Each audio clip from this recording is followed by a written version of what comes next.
Ladies and gentlemen, welcome to the Guns in Radio podcast. And now, give it up for your hosts, Chris, Caputo, and Dustin Bonez.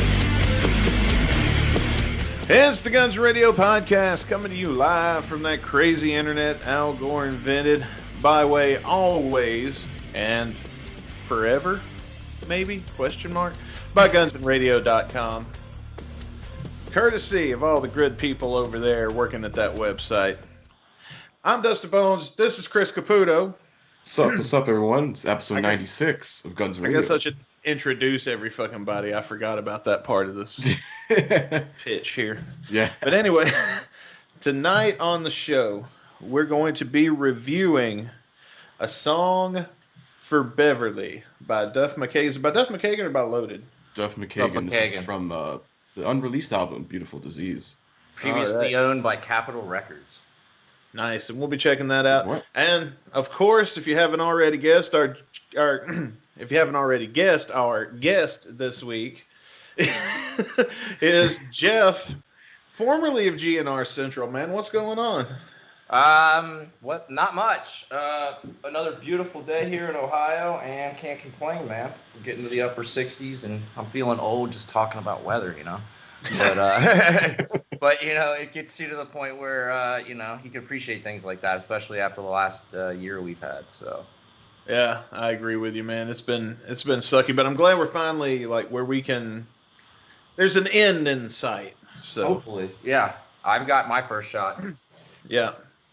I do too. Well, I got the Johnson. Man, that's the bitch about it. I ain't even told y'all about this yet.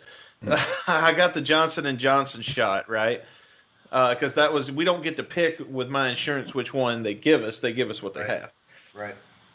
I got the Johnson & Johnson shot. So I'm thinking, all right, cool. I got all my sick. I was sick for about 3 weeks. About a month's worth of problems that shot cost me.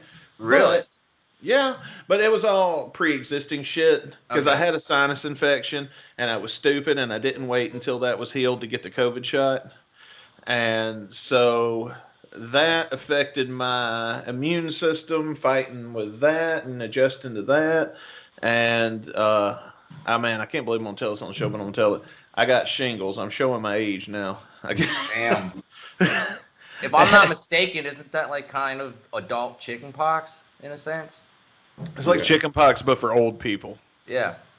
So I had to be real careful and had to, but it went away. I went to the doctor pretty quick with it, but I was in so much pain. Like a couple of weeks ago, we taped a show, and the way it's edited and everything, and the way the banter that we had, you couldn't tell. But man, laughing would hurt so damn bad. Christ, man, I'm sorry you had to go through that. Dude, it's fine. You're okay now? Oh yeah, I'm fine now. I'm all better at this point, but man, and then after all that, I get on fucking Facebook and somebody's posted that the damn Johnson & Johnson one's causing blood clots and shit now. But they said, somebody told me I would have experienced it by now. I don't know. Yeah. Hope for the best. Yeah, that's true. With that one, I was reading, it was like, 6 out of 10,000 or something ridiculous, like a 0.0006 chance of you actually getting it from that one. So it's like, it's worth the risk. Well, all my shit was pre-existing, and it was just a 1-2 punch from the sinus infection that I had, and then from the shot immediately afterward. So honestly, it was my own damn fault. What the hell happened the last time we talked? We were saying we were washing our hands before we touched our junk, man. What are you doing? I have said on here publicly that, dude, I'm just so over this COVID shit. I just don't care anymore. But I don't mean I go anywhere or do anything because there ain't nothing open to do. I'm saying I would if the option were available, though. Right. But I got my first shot and all I had was a sore arm and a little sleepiness the next day. But other than that, I've been okay so far. I got the Moderna, and that's, what you get is what you get. Yeah. Unless, I guess, if you showed up to a clinic or what have you. Pay for it yourself. Right. Yeah, forget that. No, I didn't already pay somebody else to pay for my medical expenses. Yeah, right. Yeah, fuck that. Oh, man. But, dude, so we talked to Sid a couple of weeks ago on the show, and he pretty much confirmed our suspicions that GNR Central was over. Am I as far as I'm concerned, we we for the on our amicable ways. Okay. What you thinking about doing now, man? I haven't decided yet. Move forward with another podcast. Nothing's set in stone yet, but I've bounced around an idea, and if I can get enough traction, the idea would be to maybe do 5 interviews, slowly release them, and see what that traction is. Oh, that'd be cool. Yeah. We'll go from there. If it happens, I mean, I feel like, yay, I can do it, but at the same time, everybody and their mother had a podcast since COVID happened, and thankfully your guys has existed before it. So, I mean, everybody's got one now. Tom Morello has one. I mean, he got bored. Next thing you know, Axel's going to get super bored, and he's going to get Dude, one episode will take like 6 months to come out, and then it turns out it was recorded like 4 years ago. Right? And it's only going to be 15 seconds long of being like, hey, how's it going? Pretty good. How are you? All right. That's it. End of the show. Thanks for joining us. And a bunch of covers of songs we don't like. Right? Axel wanted to bring the vocals up like 4 decibels, or 2 decibels, and he fought over that for 7 years. Oh man, you gotta love him though, man. What a character. Let me ask you something, man. I ain't trying to start no shit or nothing. And if this is saying, if I'm talking out of turn or something, then let me know and I edit it out. I ain't saying nothing bad or nothing. But have you tried, like, what if he were to offer you the channel of GNR Central and was like, yo, Jeff, I'm done with this. I don't want it no more. Why don't you just take it over since you were the other guy? And I mean, I'd have to think about it. Or have you run out of things to talk about for real? I don't think that he would just hand it over on the other hand, too. So, I mean, he and I had our run. It was fun. I just think the reason why we've slowed down and or pulled the plug is because so is the band. Because what are they trying to do? Sell us trucks and laundry bags? Literally. I mean, I agree, man. Don't get me wrong. I agree. I ain't saying nothing bad about nobody or nothing. Just saying. No, it's just like you can't continue to run in circles talking about some stuff. And you guys have a different thing. You guys pick a song every week. He and I were kind of organic. We just hit the road running. So we never really had an outline. We would just talk to whoever would want to shoot the shit with us. And we got lucky enough that some of them were ex-band members and some of them were current band members. Thank you very much, Dizzy, for the time you've given me, personally. Izzy's, man, for one guy who's stuck by Axel's side since the day he was hired, he's one hell of a cat, man. I'll give him that. Like, he was very cordial when I met him and gave me the time for the interviews that he gave me. And one of them I accidentally deleted. So I never saw the light of day. But he was very nice, and so was Alex from Quiet Riot. You guys get a chance to interview him. He's a blast, too. Oh, that'd be cool, man. So, yeah, man, well, whatever you end up doing, definitely hope you have some success. I don't think it got to the point where it, like, wasn't fun anymore. It got to the point where we just had nothing left to talk about because, yeah. I mean, if Axel / or Duff or Steven, any of those guys wanted to knock on our door, we'd give them an interview in a second, but they weren't. Yeah. And just is what it is. Might get Fernando. He did Discord. Yeah, but that was completely in his own control. Yeah. You put him in a situation where he's going to have an organic conversation where any question can be thrown at him. It might be a difficult interview. Okay. Yeah. And I think that he would have to expect that too, based upon going on almost, 6 years with no new material? I mean, there's a lot of bands that don't release new material. Seriously. If you're not gonna, my thing is, if you're not gonna release nothing, then quit saying you are. Right. Like, yeah. Don't tell people. If nothing comes of COVID from this band, I wouldn't hold your breath any longer, because they have had plenty of time to make music, and if they don't come out with anything now, you guys got to let go. You got to deflate the balloon and look at other things. Like, start collecting live shows because that's all you're gonna get. Yeah. Hey, you get enough covers though, you can put together your own album from that. We did get a new album a couple of summers ago. Wouldn't that be some shit if that was the last thing of GNR to come out? Right. Oh man. I wonder how long it's going to take them to not get pissed off. Like, you know how after a while, like when Crash Diet and all that shit was out there, Right. They never gave a fuck about that. Why do they care about this so much? What's different about it than? Are you like, talking Crash about Diet? Are you talking about the uncirculated stuff? Yeah. I would say it's because Axl never had a chance to copyright it. That's a good point. If you think about it, when you release something, say he releases it to a soundtrack, that whole soundtrack is going to be copyrighted, or whatever he submits is going to be copyrighted. Or when he submits a whole album, it's going to be less expensive for him to copyright the whole thing as opposed to one song at a time. So, since it doesn't have any copyright on it. Does Axl own his own music? Do we know that? Oh yeah. Yeah, it's one publishing thing, right? I think. Yeah, he just pays for somebody to distribute it. What if it's just expensive enough though that he don't want to fuck with it? Like, what if that's what it is then? He doesn't have to worry about it because if he just released it to iTunes, he wouldn't have to hurdle that hurdle. I just don't get that, but if it was all digital release, you wouldn't have to worry about marketing. You just put something on Facebook and let the match go. Literally. I mean, that's all of that costs all of $100 a time, and some kid that's an intern to create a logo. Shit, we'll do that for you for free. Yeah, $1.29 download. Thanks, man. I got that. yeah. Great. Fernando worked that out immediately. If that's the only thing holding up a GNR album, I am your man. I will give you my time. Tell me what you want.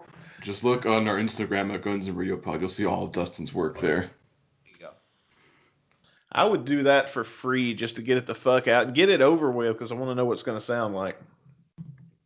See, I've heard, okay, so Duck's going to be on Ozzy's new album. Ozzy's got another album, the leftovers of the last album coming out. Slash has got another album coming out. I'm excited for that. Yes. Dizzy has another album coming out. I'm excited for that. Oh, shit. We're dizzy. I'm down. All right. Who doesn't have an album? Oh, I already answered my own question. Who doesn't have an album? Axl. So, I mean, unless it's a masterpiece polished, and I hope it's not like leftover Chinese democracy tunes. I pray that this album's going to be as badass as Appetite because it's not as bloated as a band. Yeah, that is true. Do you think this would be the swan song then? Would we finally be able to say there is nothing else after that? I don't know, man. Did you catch Brando's podcast with the guy who recognized Izzy's guitar? I did not get to listen to it yet. All right. Well, he interviewed the guy who's like, yeah, that's definitely the guitar. It came from my shop, yada, yada. And he claimed in that interview, up and down, left and right, pretty much put it on his soul that Izzy will return in some compatibility. And he has some inside knowledge, or it's just his belief or what have you. But he believes highly that band cannot succeed writing music without him. You know what? Here's the thing about that. I think in a way that is kind of right because without Izzy, it wouldn't be the same. Mm-hmm. But judging by the Izzy tunes that we've got right now, I will say that it definitely needs the input of the rest of the band also. Mm-hmm.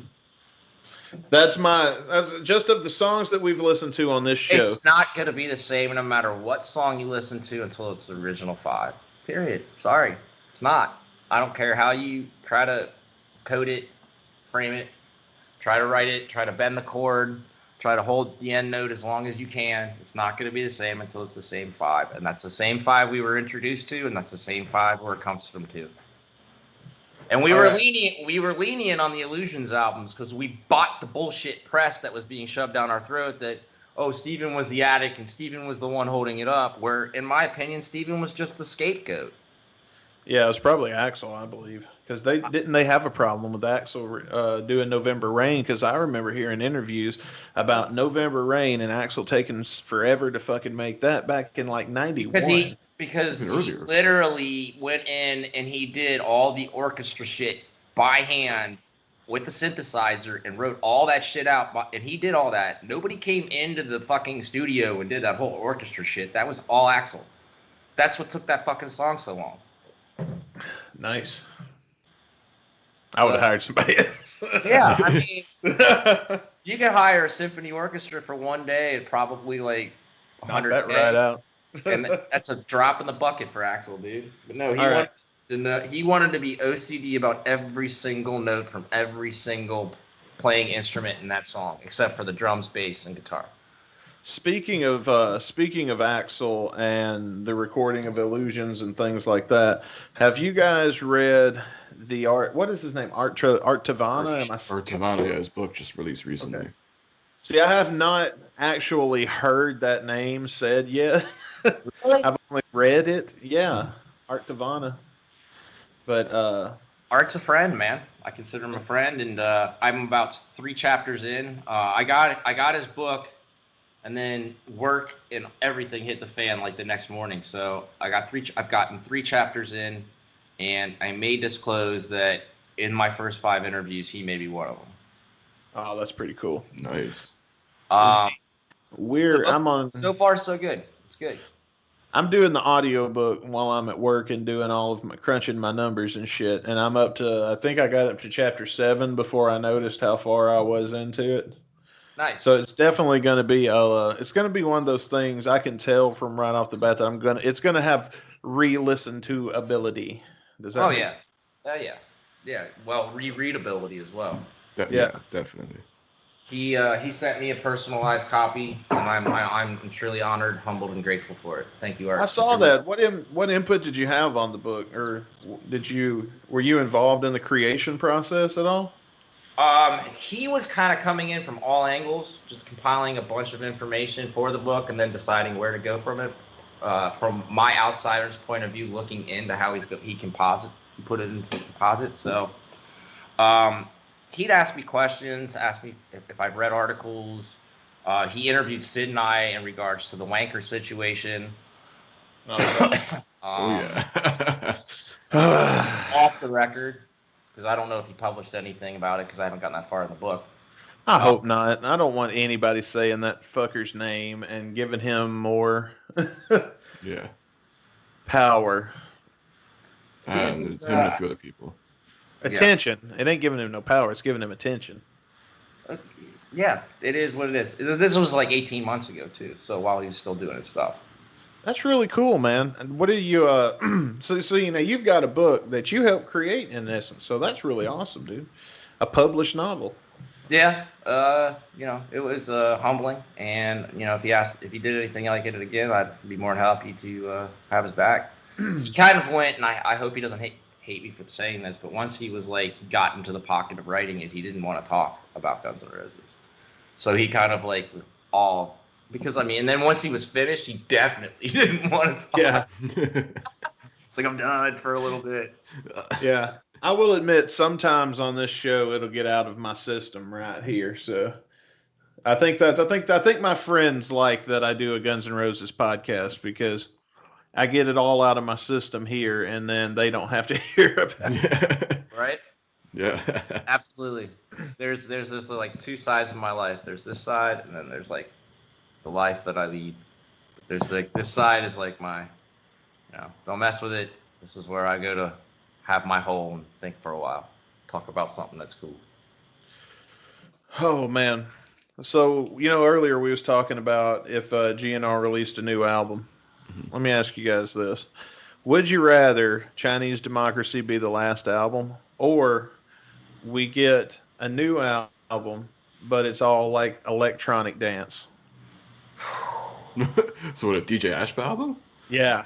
Ooh, did you hear Actually, who he's collaborating with? No. Oh, fuck, I forgot the name. Debbie I Gibson. saw it. Who? Debbie Gibson. Debbie Gibson. Oh, is that who was in those videos he dropped? I guess. I didn't Blonde catch girl? it. I don't know From who the that is. 80s. The 80s Okay. pop singer that used to go around in the malls and sing and shit. What songs did she sing? I don't know that name. Debbie Gibson. Was it her or Tiffany you did I Think We're Alone Now?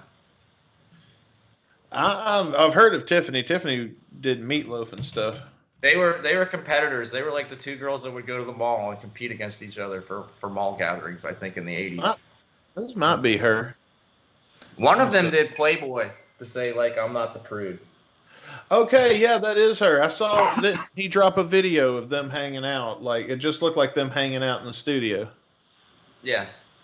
Okay, yeah, I saw the video, but I didn't know who the girl was. That's Debbie Gibson from the 80s. Let's see, what songs did she sing? Let's see, greatest hits. Come on, Out of the Blue, Lost in Your Eyes, Only My Dreams. I don't think I've heard any of these. Foolish Beat. I heard them back in the 80s, but I don't remember them. So they didn't get, would they not make it? Is this one of those that didn't make it? You guys want to watch a Debbie Gibson video? No, I'm good. It'd I'm good. be a fun segment. We do watch alongs on here. Maybe in the post. Maybe in the post. We'll see what happens in GN Extra. How about that? Yes. We'll save it for that. Maybe. Possibly. No, but to answer that question, man, I think I'd have. Man, I can't even recognize Chinese Democracy as a GNR album, man. I'm sorry, it's an excellent company. So if Slash and Duff were on this album and Izzy contributed, then maybe, just maybe, I'd have to say the all electronic album. What if they re-released Chidem featuring Duff and Slash? I'd say why, and then you just say Yesterday's. It's true. I mean, we almost got a remix album. So Speaking of Yesterday's, the pro shot of Mexico was released today on their Facebook channel. yeah, I saw something about that, but I haven't watched it yet. Is it good? What's the quality like? The audio is Axel's not on top. I mean, he's sitting in the throne, so we already know he's not 100%. And then the video's good. I don't know, man. Some nights sitting on his ass, Axel was almost better than. I would put him at least as good as 2010. Yeah, you don't have to do as much running around. I'll give you that. So But wasn't Mexico all rainy and shitty out? And if I'm not mistaken, I haven't seen the video. I may be mistaken, but I might be mistaken. But I would say that the video is 10 out of 10. The audio, I think Axel's hurting a little bit. But like you said, it's not 2010 anymore. Yeah. And which kind of comes back to the whole album thing, man. Like, you got to use it while you got it, man. I think he just gets tired, man, because like usually for me, the first few shows are kind of hard to get through, and then he gets his groove. You know what I mean? He gets his groove for a good chunk of shows, and then it just tapers off from there. Yeah. If I was you and I was somebody going to a show, it's coming up. Don't go to the first show, man. Axel's not always 110. Yeah, no way. I'm going to Chicago. Are you going anywhere on this tour? I'd like to do Indy if it's going to happen. It may not. I mean, it might, but I think it's gonna though. But here's what I'm seeing though, and here's what I'm thinking, and this is just a shot in the dark, and I don't know if this is how they're going to do it, but if you went and looked at the ticket sales prior to COVID, like, the floors at these stadiums were not even close to capacity. They were at like 10 to 20%. Then COVID hit and the shows got postponed. Now, if these shows do still happen in the States this summer, are they going to say, all right, the tickets that are already sold, we're going to honor, but we're just going to space everybody out? Is that how they're going to do it? Or are they going to continue to sell tickets till it's asses to elbows, and then you go in there and it's matchstick? I don't know, man, but I'm vaxxed. That's why I got vaccinated, though. I mean, I will be by summer. We gotta at some point, like before COVID, we would never give a fuck to be in there. And I know what you're talking about because it does make me nervous to think about. But we gotta just get through that, man. Like we gotta go ahead and rip that Band-Aid off because eventually, if we're ever gonna get back to the way we were beforehand, we gotta start. Yeah, I agree, but since it's in a stadium and there's only so many tickets sold before the It'll be open. Do you think that they're going to go asses to elbows in there, or are they going to say, okay, based upon the tickets we've already sold, are we going to make it full stadium show, but everybody's going to spread out like baseball games are going now? I think, just to be fair, WrestleMania was in what happened a couple of weeks ago, and it didn't look like those people were spread out far apart. Mm-hmm. Where was it? What state was it in? Now, in all fairness, it was in Florida. So that may not matter for the show I'm going to see in Chicago, or what'd you say, Indiana? Mm-hmm. I don't know if that'll matter as much in Chicago or Indiana. That it is the fact that it is Florida, right? They say that heat is a factor of killing the virus. So maybe they use that as a variable and trying to say, hey, was it an outdoor arena? Yeah, and it was hot. And was there a mask mandate? Were they implementing it? Could you tell? It looked like there started to be, like, toward the front of the show, you saw a lot more people in masks. Then as the show would go on, I feel like the beers would get to flowing and the masks were coming off. And, see, that's what you're going to do. What are you going to do? Have a mask marshal at these shows? And if you're not drinking and sipping on a beer, have a food in your hand or a cup of drink in your hand, they're going to be like, put your mask on. You know what I mean? Shit, I'll hold a hot dog all damn night. I bet you will. They start playing. Blogs for you. They start playing Shackler's Revenge, and we all go like, dun, dun, dun, dun, dun, and then they'll throw the hot dog up on the stage, goes flying up, hits Axl Rose in the chest. That would be my luck. Smacks him slowly across the face. Like, who hit me with their wiener? I'm fucking going home. Thanks for that hot dog. I'm fucking out of here. Boom. Slash is gonna be like, you heard the microphone. We're out. Yeah. It's gonna be because of you. Stop throwing your dogs. Slash walks by, picks it up. Like old school Zombie 92 Slash. Zombie Slash walks Drunk by, picks it up, picks it up, and starts eating it. Kind of like Bill Murray also in Caddyshack with the Baby Ruth. Oh man. But well, I hope your show gets to happen, man. I hope both the Indiana show and your solo adventure that you're working on. I hope everything on both of those accounts works out. I appreciate it, man. Hey, if something happens in Indiana gets canceled, you ought to check and see if Chicago's still available. I've got family in Chicago, so it might be part of the trip. I mean, I haven't done anything for a year. I took the camping trip. I did not make it to Glacier because the world kind of started getting less on fire then. So I went back, settled back into work and my regular routine and realized that if I had gone, I was just running away from responsibilities and viruses and shit and just being like, call me when it's over. Now, weren't you closer to the city at one point? I live in the city now. I have for the last 25 years, but you recently relocated, right? The last time we talked, I thought we talked at you. I thought you were moving somewhere. No, that was you. I have a place down. That's a fair. It could have been me. I have another place down in Tennessee that I visit frequently, but no, I haven't had any plans to relocate. Where you hang out in Tennessee? Is it close to Memphis? No, actually, it's closer to Knoxville. It's on Norris Lake. Is that on the east or the west? East, right near the Kentucky-Tennessee border. Okay, so the northeast. Okay, yes. I never go that far into Tennessee. If you're coming from my way, it's the first exit into Tennessee, right after the Kentucky border. Okay. So it's almost as east as you can get. What do you think about? Have you now you just moved there though, right?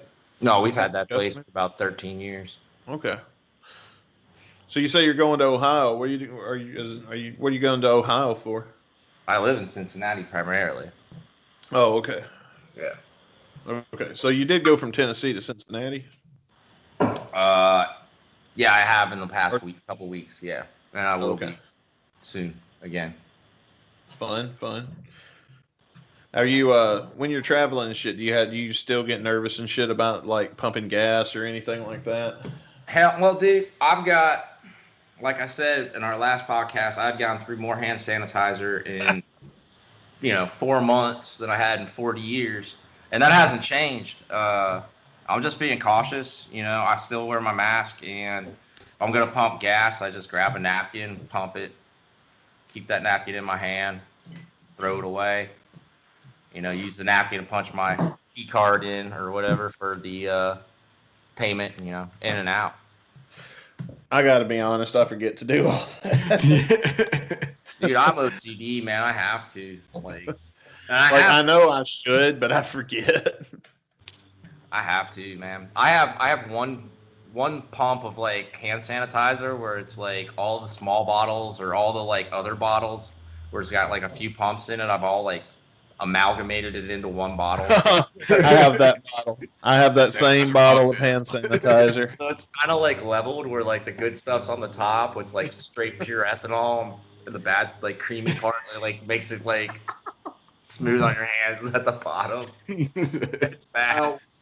One But I'm thing, clean, motherfucker. I keep. They gave us at work. They gave us little bottles of hand sanitizer that are about that big, and they fit in your pocket real easy. And it's about it'll fit about 4 pumps from the big hand sanitizer, if that makes sense, from the big bottle. Oh, yeah. 4 pumps of that'll fill this little bitty thing up. Yeah. I've got one handy all the time, man. Got my mini one. Always one hand. Is it gonna be the norm though after this when we do go back to normalcy that people like, okay, we're just gonna elbow bump now, and we're not gonna handshake, That shit is so lame. and even if we do, we're now gonna become a society or a species that just sanitizes their hands after they touch everything. You know what? If it does, one thing I'll be glad is gone. When you're meeting somebody and you've got those handshake guys that think if you don't give a good firm handshake that you're not worth hiring and shit like that. Right. At least that dumb shit about being a human in this planet will be finished with. Hopefully, yeah. You hope. He didn't want my elbow hard enough. He's not worthy to date my daughter. Well, I think I always carried hand sanitizer. I didn't.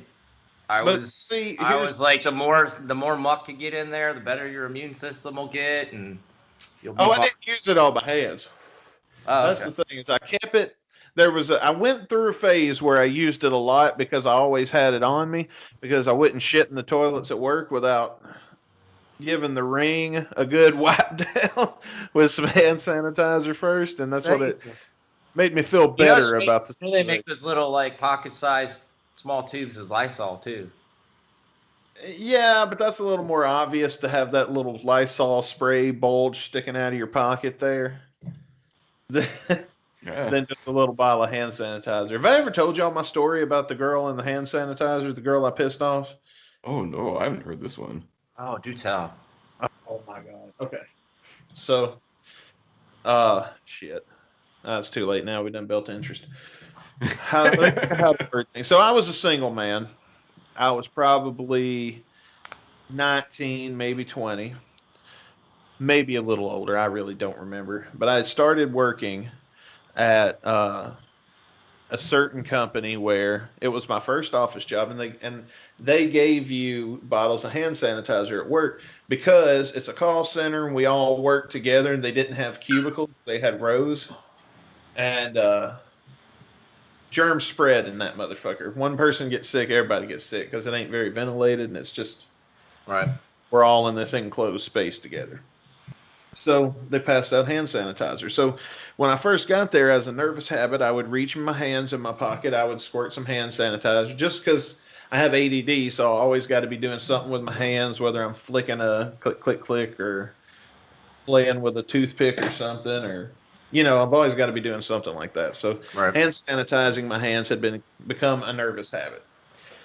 So I go and I'd been talking to this girl for about 3 weeks to get on this date where I was going to finally get some loving. That's the And spirit. she worked at Pizza Hut. And I went in there to get a pizza. And that's when I met her. And I thought she was cute. So, one thing led to another. So this is finally the time Dustin's going to get to seal the deal. So I get her home. I was romantic as shit, man. I went to the park. We sat in the swing under the moonlight, all that cute shit. That was a fun date. Yeah. I was proud of myself for that. So we get home and we get to the bedroom. I'm doing things with my hands and stuff and having a good time. Well, it's go time. Like the moment is here. And she stops me and goes, "Do you have a condom?" And I went, "No." Oops. And she goes, "Don't you think it's a little stupid to do it without one?" I was like, "Nah, I don't got nothing." She goes, "What if I do?" And Oh. I go, "Shit, do you?" And she like didn't say yes, but she nodded her head yes. And I went, "Oh shit." So now here's what's happening in my head. Dope. I'm thinking I'm 30 minutes from town. How quick can I go get some condoms? Like I'm making a plan to get these condoms. But while I'm making that plan and my brain is turning, I'm being silent and kind of rubbing my chin. So then as I'm thinking about what am I going to do here, I pull my pants back up because I'm going to have to go and get in the car. And then while I'm thinking of a plan, I just randomly stick my hands in my pocket. And then without thinking, I pulled out the Germex and I squirted my hands with the Germex. And then I dropped it back in my pocket and put my belt on because it hadn't occurred to me what happened yet. So, so she jumps up out of the bed and goes, "Take me home." And I said, "I'm confused as fuck now." I'm like, "No, I'm trying to think of it," but I just said, if she says take me home, I take her home. So I was like, okay. And we got in the car and I couldn't figure out what I did. So like I knew she was mad because I wasn't gonna go, but was she mad because I didn't have a condom because I was working on, you know what I mean? Like your brain Right. starts trying to figure it out. And it's just a silent, awkward car ride, 30 minutes back to Pizza Hut. And I drop her off and I never talk to her again. And but my ex girlfriend was her boss at Pizza Hut. That's kind of I was there to mingle with the ex, Right. and then got sidetracked with somebody else when I got there, and that's how this all happened in the first place. So a few days later, I'm back to pick up the ex because I didn't get no love. And she was like, "So how'd your date go the other night?" And I said, "What did she say?" And she basically told it like it happened, but she didn't tell the part about the Germex. Oops. Yeah, that's my embarrassing Germex story. So that kind of Hey, shit. whatever, man. Look at it this way. You don't got it, so maybe it was a blessing in disguise. Well, it was. I mean, yeah. Good on me. Dumb on me for not having one ready, though. I mean, that would never happen in this day and age. I'm always prepared ever since then. Dr. Trojan, calling Dr. Trojan. I took it as a lesson learned by God. He still got that one from the next morning in his wallet with the circle on it, just in case. Oh, man. Well, guys, speaking of getting some loving, we're about to listen to a song about a woman named Beverly. Fair I enough. hope. Is it a song for Beverly, the lady, or is it for Beverly Hills? Do we know that yet? Because I haven't listened to this yet. I don't. I have listened to it, but I don't know who it's for. Oh Lord, it's gonna be one of those kind of songs. Okay. Well, if it's anything to go by from like the past Duff McKagan songs we talked about, the guy is like obsessed with women, so it's probably gonna be about some chick. Oh yeah, it's definitely about a chick. Oh, Beverly, it's a Broke my song. heart, you fucking bitch. Something. I am fat fingering the hell out of the word Beverly on my phone to get this pulled up. because the V and the B are right beside each other, and I have fat thumbs. All right, here. This is song number 4 from the album "Beautiful Disease," which was never officially released. Has it still not been released? I don't think so. I don't know how it got released. Maybe somebody from Atlanta, it's Capital. It was supposed to be released on Capital, I think. And I wonder if Geffen stepped in and was like, "No, that's our client." But on the other hand, Neurotic Outsiders was released on Maverick, so I don't know how that all worked out. Would Duff still be their client if he's not in Guns N' Roses? He was when he made this album. Okay. I think. I don't know. I'm not saying. Does anybody know a release date for this album or when he recorded it? Yeah, it was supposed to be. Hang on, I have it here. It's supposed to be released in 1999. However, it was shelved. Yeah, it was shelved after a merger between McKagan's parent label, Polygram, and Universal, and then Duff basically lost the rights to release it and just got shelved. Yeah. Oh, well, fuck it then. If Duff can't make no money out of it, might as well take it for free. Yeah. That true. Pisses me off if they would have released this and not give him shit. That shit pisses me off. All right, here we go. I can hear what you're thinking. All your doubts and fears. It still fits.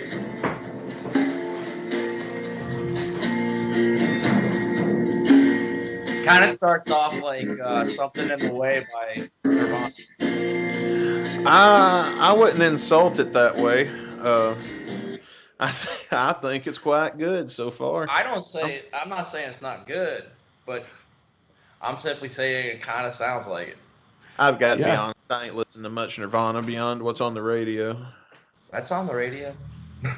Yeah, it is. It does have a bit of that grungy vibe so far. So yeah, it's got I like the slow build up. I'm just hoping it leads me to something I like. Yeah, I don't know. Let's go. Why do you have to be so hateful? Why do you have to be so sad? You guys didn't catch that? Why do you have to be so hateful? Didn't catch what? You guys didn't catch that? He's already wrote a song called with 2 opening verses that say, "Why do you have to be?" and "Why did you have to be?" Did anybody else catch that? Jeez, he literally did the same line twice almost. Essentially, he rewrote the beginning of "So Fine." Oh yeah. Oh shit, yeah. I was gonna say like get in the ring, like why do you look at me when you hate me? You know, kind of like that. He essentially, in my opinion, rewrote the opening "So Fine." Maybe he took the opening they didn't use. Yeah. Because wouldn't you? I mean, like, if there was a different Sweet Child of Mine guitar solo that we recorded and never used in a song, and I had to write a guitar solo, but it kind of fit in with this, I'd throw it in there and say, fuck it. Right. I'm not going to argue, but I did catch that. I felt like, wait a minute. Yeah, I didn't think of that. Good one.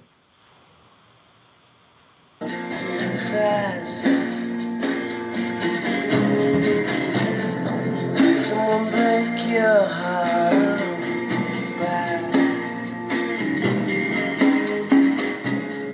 You know what it's making me think of? I'm sorry I had to say this, but it's making me think in a way of a, like you said, grungier version of Miss Independent by Kelly Clarkson. It kind of gives me a Mazzy Star vibe too. Yeah. I can just hear Duff coming in the core. What is his family taking over?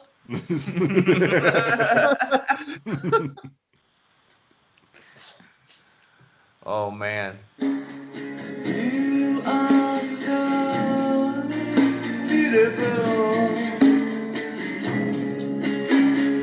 You are it's true.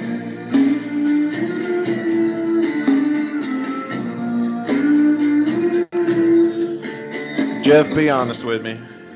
Yeah. Is this a snoozer? I mean, it can be at times, man. I listened to it 3 or 4 times today. Once in the shower, I was like, okay, we have two birds, one stone. like it just it's a little too sleepy for me. It also like when he essentially repeats the beginning of So Fine for me. I just was like the second, third, and fourth time I really tried to like it, but it was like, I think there's a reason it never got released. It didn't. When did he get sober? 96. I think it was. I think it was after he left GNR, wasn't it? Yeah. And when his pancreas exploded. This would have been like 97, or maybe around this time. Yeah. Well, 96, he had already released the Neurotic Outsiders album. So, and he was sober for that. So he definitely was sober for this.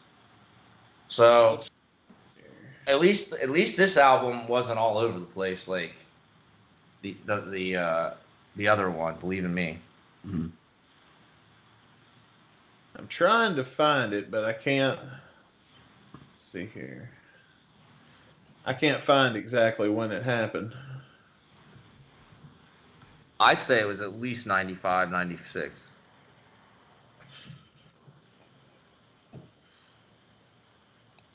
'94. Here we go. 94. Ah, there we go. So he was sober for 5 years when he recorded this, and he was with Susan. Maybe you think that's why their music ain't as good. You think Girls? it's because they're sober? Because like Izzy's songs, I'm sorry, but no, there's not many. There's a couple. I know of like 3 Izzy songs that would make good GNR songs, but for the most part, at least of what we've listened to so far, it's hard for me to say that like even if they all do get back together, what are they gonna sing about? Steven's veganism, their sobriety, and why Axl's the only person in the original 5 who still has a beer every once in a while. And how I mean, it's not like they're going tooth and nail to find their next meal or gig anymore. They're the second highest grossing band in touring. How are you going to compare Appetite to catered meals and flying on Axl's private personal jet? GNR, brother. Yeah, they do a rap album, man. That's how. You want to step into my world? Dude, I wish they would release that NWA stuff that they wrote. I mean, Matt Storm swears to God it exists, so maybe they're trying to get the rights to it, and that's what's taking so long. I hope Easy isn't sitting in the way in the sense of his death. But speaking of Matt, did you guys see what he announced? That not only is his book got a new cover today, or he announced earlier this month, or in the month that it had the new cover, but now it comes with a 180-gram red album that he'll sign, 12-inch that he reads the first 3 chapters on and then has music to. Okay, that's pretty neat. That's interesting. So with the what's the word I want to say? Pause of the release date. More stuff is coming with the book. The leakers made that happen. I'm just gonna say. Yeah. I don't know. Somebody's comment. I'm not gonna say who. Just Dunsford was. Did you take all when Matt put it up today? Did you take out all the good GNR stuff? We hope not, man. Because if there is an edit to it, then we're all gonna know. Oh yeah. Well, yeah, because we all have the original. Yeah. What are you talking about? Man, I can't I'm really enjoying the new book that just came out, though. Matt's book Art's book. Okay, yeah, I am too. I am really enjoying that one, though. I have to apologize to him about my lag in finishing it, but I'm intrigued and I like it thus far. I just had a lot of shit hit the fan the next day after it arrived in the mail. God dang it! I'm gonna hit play and let's see what we get. Is it gonna pick up or anything? I hope. You want spoilers? Sure. No. I figured. Maybe a little in the outro.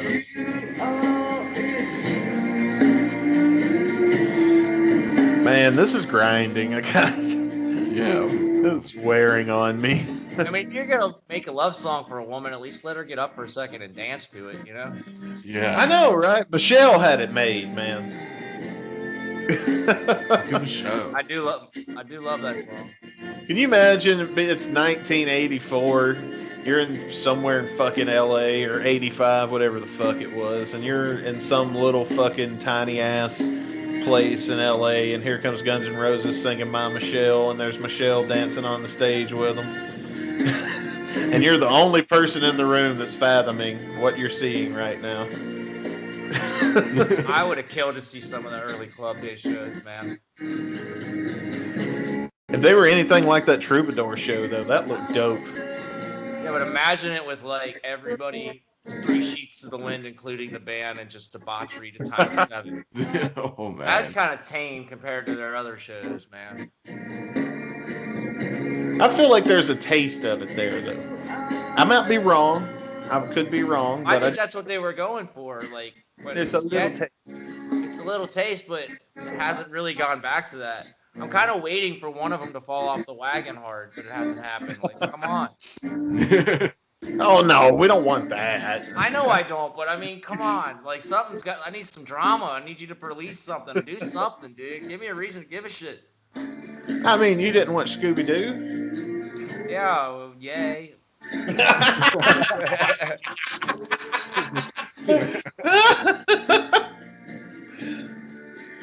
Oh, I forgot we were listening to a song. yeah, that song's fucking. Just elevator shit in the background. I'm telling you, man. Like, there's got to be a good reason this album didn't come out, other than legal. He probably just was like, you know what? This is a good effort for my first time out since getting married and shoot, being a father. But you're writing love songs about another woman, and you got a kid on the way, and I think there's a good reason that this album didn't get released. Well, that was it. Song for Beverly. Yeah. In all of its glory. We're going to give our final thoughts on the song. Jeff, you're our guest. Would you like to go first? What is the range? The 1 to 5 or 1 to 10, or what are we doing it on? Yeah, it's 1 to 5. Whatever you want to do. I don't really. If we're on a 5, I gotta give it a 1, dude. I mean, we treated it like elevator music, so fine. So fine was essentially rewritten in the beginning, and I love Duff. He's my favorite gunner, dude. If I cross paths with the man, I'd fucking be like, one of those things. So, and it's not Axl, and I've already met Slash, and it didn't happen. So it's definitely Duff. But they all can't be zingers, dude. What can I say? Chris? It's just there, this song. I don't know, like I feel like if it picked up a gear, like maybe after like that first like verse, whatever, it could have been a bit better, but like, dude, the story behind this song, like I found this quote, like somewhere that Duff about this song, where if you want me to read it out, I'll do it, whatever. Yeah, but, go ahead. So it's a quote from Duff. He said, "My girlfriend, who is a model, tells me stories sometimes. The one she told about this girl, Beverly, ironically, was really eerie. So this girl, Beverly, started modeling really young. She started doing coke and then shooting dope, and then she just disappeared. This woman had a baby, and he was like, oh, I'm thinking about, basically the song's about her, about this like dark mystery, about like where this woman went." Oh, so he's not writing a song about a woman.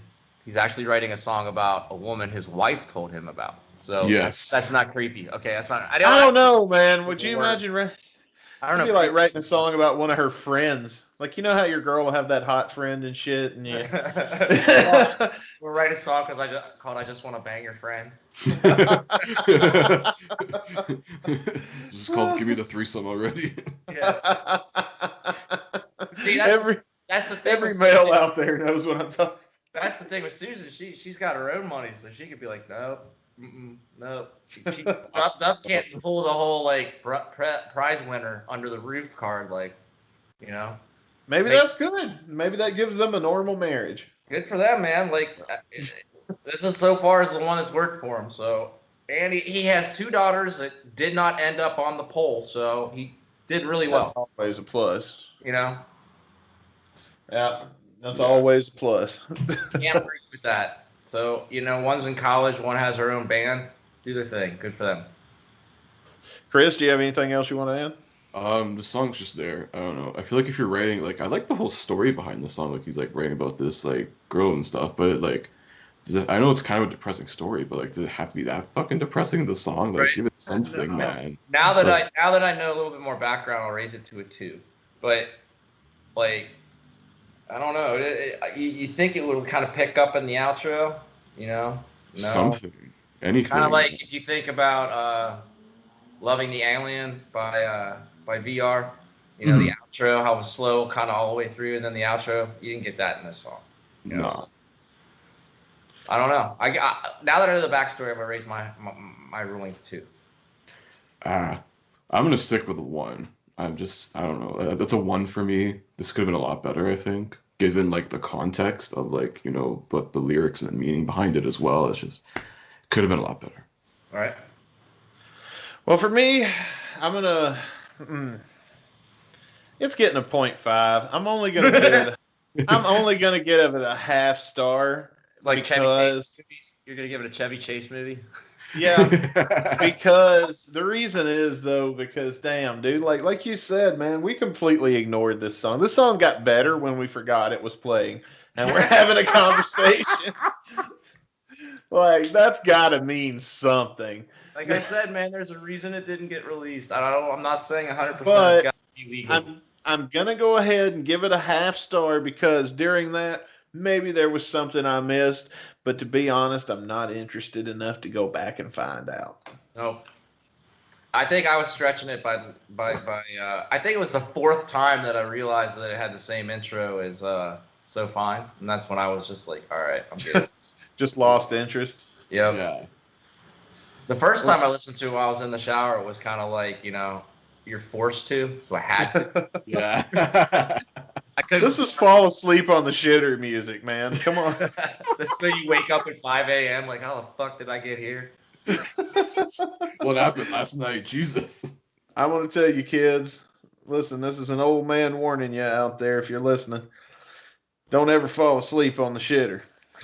Thank God I never have, dude. Your legs will go numb. I've come You'll close. try to walk off, and God forbid you haven't wiped yet. Because Oh you man, wait so till you're you're- walking off 2 things. You wait, man. You think it's bad trying to wipe your ass. Try wiping your ass when you can't feel your legs. Or worse, when the feeling starts coming back and they ache really bad. This is what's on the cover of Goosebumps when you're 40. All right, you guys want to spin the wheel and see what we're doing next week? Sure. Let's do it. Oh, come on. Technology runs a little slow sometimes. Be sure to head over to GN Extra. We're going to keep hanging out with Jeff, talking about some other shit. We'll see what happens. Sounds like a good plan to me. No whammies. The topic loaded. See-what? Psychopath? Maybe I was trying to write Sycophant. Sycophant by Loaded. Ooh, word up. Socio? Yeah. Sycophant? I think it's- Sycophant. Maybe I fucked up and when I was making the wheel because I did write in like 400 songs at once. Hang on, yeah, I'll do a double check too while we're at it. Yeah, we're just going to verify that I didn't fuck up because that's very. No, that's it. How do you pronounce that shit? Tap yourself on the back for doing a good job, son. Thank you. Let's go definition, so maybe it'll tell me how to pronounce it. Psych. Is the upside down E? Psych? Yeah. Sycophant? Sycophant? Oh I well. believe it's sycophant from what I can recall. We'll find out next week on the Guns Radio podcast. So be sure to head over to GN Extra. Jeff, you want to plug anything before we leave the main show? Tell us where we can. Nothing yet? Nothing yet, man. We're when you still get in the ready to- development stage. I will definitely be in touch. Good deal. Well, that's going to do it for this edition of the Guns and Radio podcast. And until next time, I'm Dustin Bonez. And I'm Chris Caputo. We'll see you guys next week here on Guns and Radio. Peace.